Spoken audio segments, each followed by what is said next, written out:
The news poll today for the Oz also showed that 55% of all voters support the idea of small modular nuclear reactors. The biggest support is actually the young generation, 18 to 34-year-olds.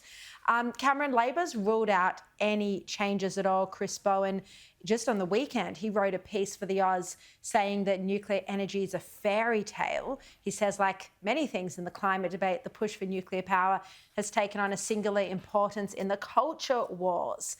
I mean, Cameron, look, I'm not an expert on energy, but it seems bizarre for Chris Bowen to be ruling out a source of energy that many countries use across Europe because he thinks it's an ideological issue. Well, France made up its Paris climate change agreement because it had nuclear power, rather than coal-fired generators.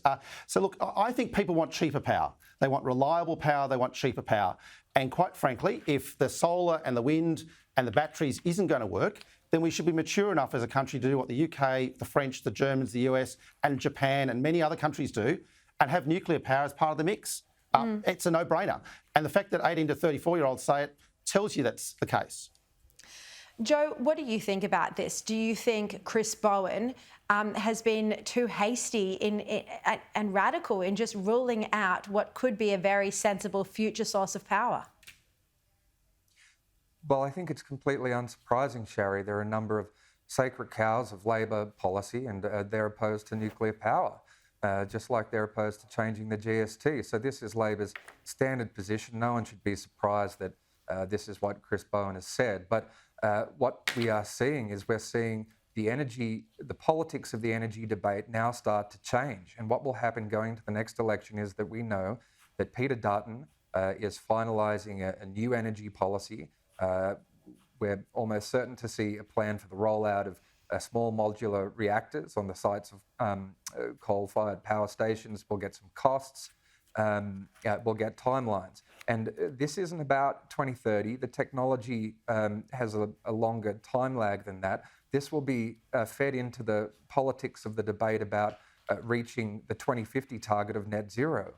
So this is about a long-term change in the climate, the politics of climate change.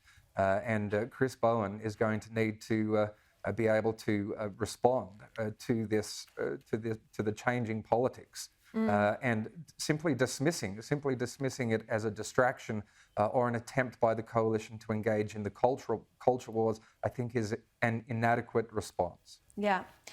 Look, there's this story about, the Treasurer Jim Chalmers has been implementing reforms on the RBA. One of those reforms is changing the structure of how the Reserve Bank works. Up until this point, we kind of thought this had bipartisan support, but now it seems like Peter Dutton's gearing up to knock back Labor's changes unless the Treasurer agrees to keep the 6 current private sector members of the RBA board on the new Specialist Monetary Policy Board. Cameron, this is an area where it seemed like we hadn't heard that much opposition. But if the coalition doesn't agree, then that will leave Labor dealing with the Greens on this. And, who knows, they could be demanding more union members on the board. Well, and the Greens have got a whole menagerie of requests they make on every piece of legislation that Labor doesn't have the coalition support for. But I think it's great that Jim Chalmers is actually reforming the RBA. He's actually got a plan to actually change the institutions around Australia for the better. And so I think, full marks to Jim. He's doing the right thing. He's reforming a great institution like the RBA.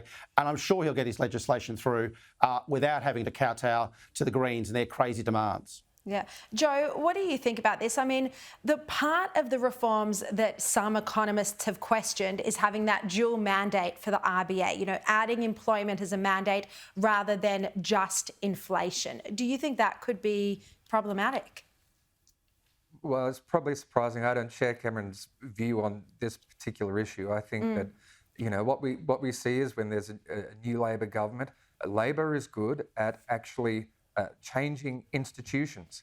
And this is what we've seen, not just with the RBA, but Jim Chalmers is engaged with this now with the Productivity Commission. We saw they established a national anti-corruption watchdog. They wanted to establish a new Indigenous advisory body in the Constitution. So again, in some respects, we shouldn't be surprised. This is what Labor governments tend to do. But there's been a lot of opposition and concern expressed about the changes that Jim Chalmers has proposed. And I have actually been a little surprised at the coalition position. It is certainly hardening now, but initially there was, I think, a sentiment of support for these changes.